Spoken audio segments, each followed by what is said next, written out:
Welcome to Hustling Homebody from a homebody.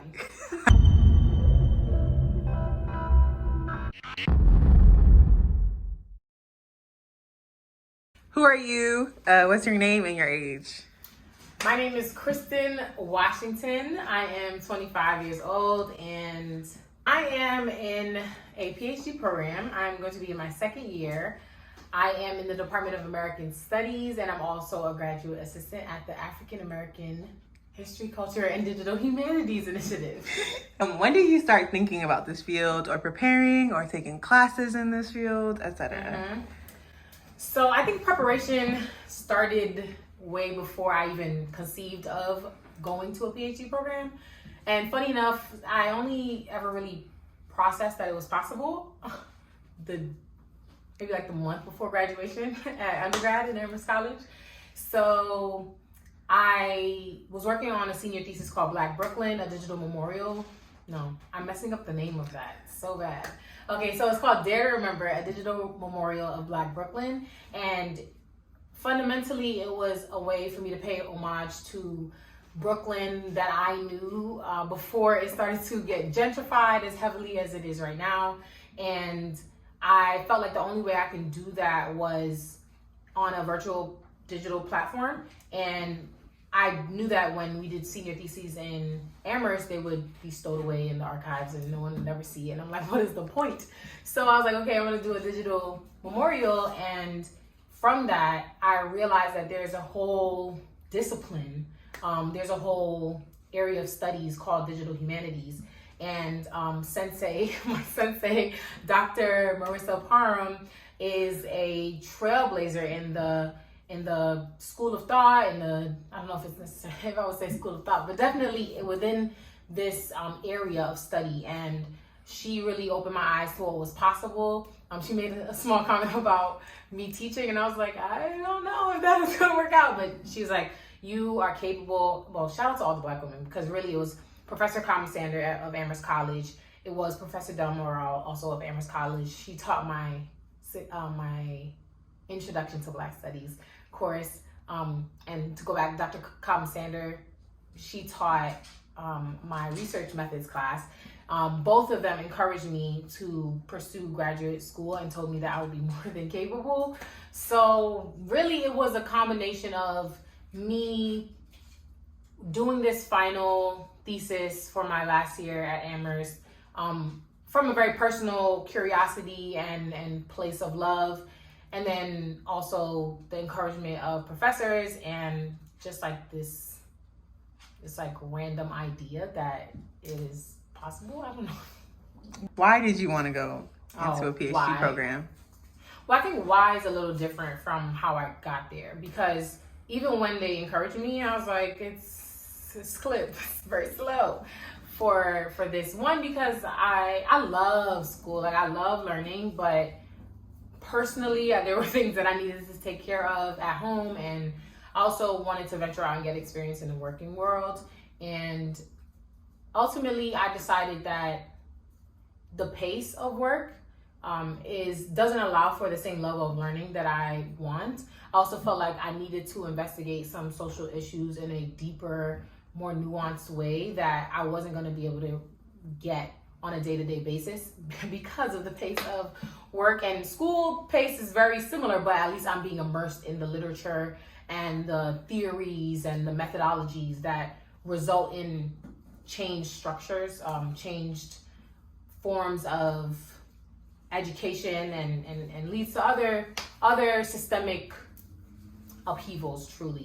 So yeah, once I realized that I wasn't where I was in the working world, and I wouldn't be where I want to realistically be in the working world within the next 5 years, I weighed the possibilities.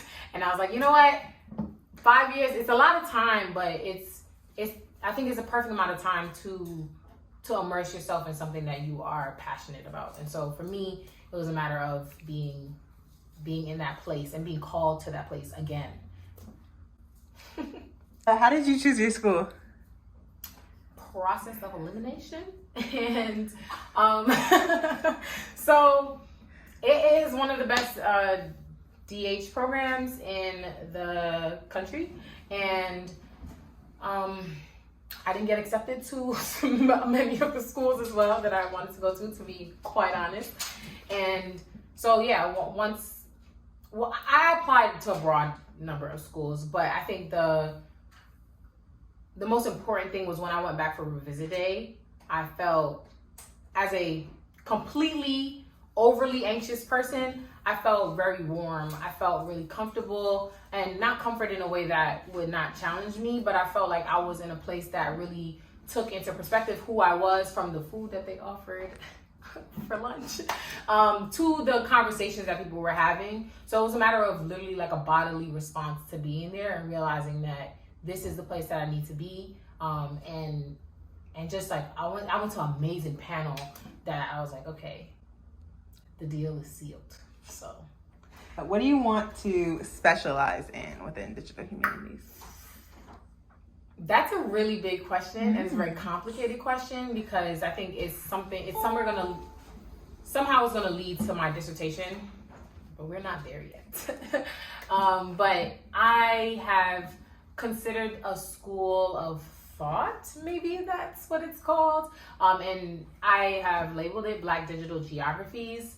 So it's considering the ways that we as Black people come through, create, transform, build digital technologies. And it's big right now because there's so many arms. So that ranges from digital infrastructure to social media to mining practices, racial capitalism. So it encompasses a lot of things, but my intention is to kind of parcel through it a little bit more to be able to present it in a cohesive way, and also to write a dissertation, because that's what it takes to get out of PhD land. What is your best memory from your first year as a PhD student? Well, I feel like a lot of my memories are in one room because COVID and Zoom University, but I would say I was a panelist on the, it was a Black as X being the variable, X being anything that we can dream up and imagine. And that was a conference that was held by the African American History, Culture, and Digital Humanities Initiative. And I was able to speak on that platform and talk about how I got to graduate school and why I was interested in Black DH, and DH being Digital Humanities. And it was a full circle moment, because in a way that I didn't process before, because I had been to a conference held by AdHum in 2018. And I was just so inspired by the people and the things that they were talking about. And I'm like, oh, there is that possibility that I can actually be here. So to sit on that platform and speak about my experience, doing all of the things, studying, building, breaking digital technologies, was a great full circle moment. Also, it was like a love fest of Black women, and you know how we do. What's one course you struggled with? I'll tell the truth, because I did great, okay? I did great. But I think so we have two introductory or like heavy coursework classes for American Studies, and in that, you know, two-tiered class that takes up the whole year in 2 semesters, I wanted to read everything, and I wanted to understand, because I know that people give their all when they write these things. And so I wanted to understand the full scope. I wanted to understand all the things that I didn't understand on the first read. And you just have no time for that. So you just have to, you know, cut it out. You have to build community. So you have support, people that's gonna, you know, maybe give you a briefer on something that you didn't read and that you would have to revisit later on. So it was really difficult to just process all of that information. I'm talking like 100 to 300 pages per class, and then synthesize for a, you know, what we call a what is paper, or a synthesis paper in many ways, and then show up to class and be ready to talk and engage and make connections. So that was difficult I've done it, I feel like I've done it in college before, but it's just a whole new level because there's so much self-directedness about it. What's one song that got you through, like your encouragement song, and one song that like got you in the mood, pumped you up, excited? Man, I should just plug my Spotify playlist now because the chill playlist, I don't really do pump ups. I think I need like mellow, feel good songs. So I would say the one that maybe I played the most. Do I have to choose one?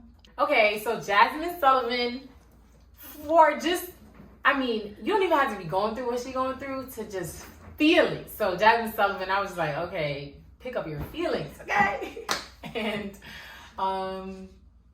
Chronics, because we just talked about Chronics. So yeah, his voice is impeccable. His cadence, his versatility between generations, he's just amazing. So those two I would say are two of my faves and two of the people that got me through. What were your must-have items? iPad, iPencil or Apple Pencil, whatever it's called. That's it.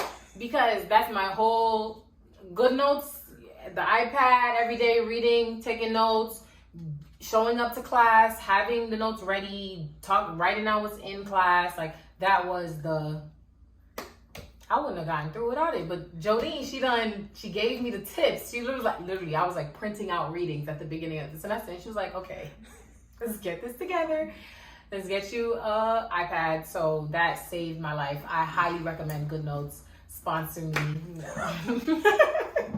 What was your most repeated meal? My most repeated meal. Yeah. I made a lot of cook-up rice. So that is a Guyanese dish that is usually, it's a staple for the new year. So you make sure that you have a pot of rice on the stove. So know that throughout the year you'll be nourished, you'll be fed. And that consists of various different beans, depending on which way you want to cook it. But I usually do a brown rice with, and I soak it, boil it in coconut milk with a host of seasonings. And, sometimes you can put a little turkey meat in it, chicken, whatever meats you want. And beans. So black beans, red beans, kidney beans, whatever you want. So yeah, that was the consistent one. And chicken and fish. Name an experience where you were most nervous during the semester or year. Most nervous. I was relatively calm through. Okay. No, like in terms of when I show up to class, I'm like, okay, I know what they expected of me. I know what they expect of me, and so yeah, I feel like the nervousness was, especially because when I got to the school, I was just so calm. It was so unlike me. So I feel like that might be a harder question to ask. But I guess when I went to speak in front of a few students who were in this program that we have, it's called Social Media Core, that AdHum sponsored, and I just started doing video production, and I mean, I've been doing kind of well, so so I was asked to lead the workshop, and I'm like, in that moment, I'm like, I don't think I'm as good as, it's the imposter syndrome. I don't know if I'm as good as what people make me out, or what I produce is good enough to showcase to people and to teach them how to use it. But I guess that's the best point of contact, because for someone who's a beginner, at that moment I could explain to folks that there are easy ways to start, and it was a point of nervousness, but I got through it. 3 tips to survive your first year as a PhD student. Stay connected to family or friends, chosen blood or otherwise. Read. Do your work. Don't get caught up, because all of it comes back. And 3, I would say don't forget to eat. Like, just that's nourishment. Eat.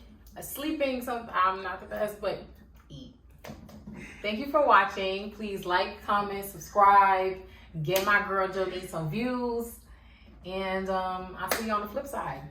@Christin WA9 on Twitter. Okay.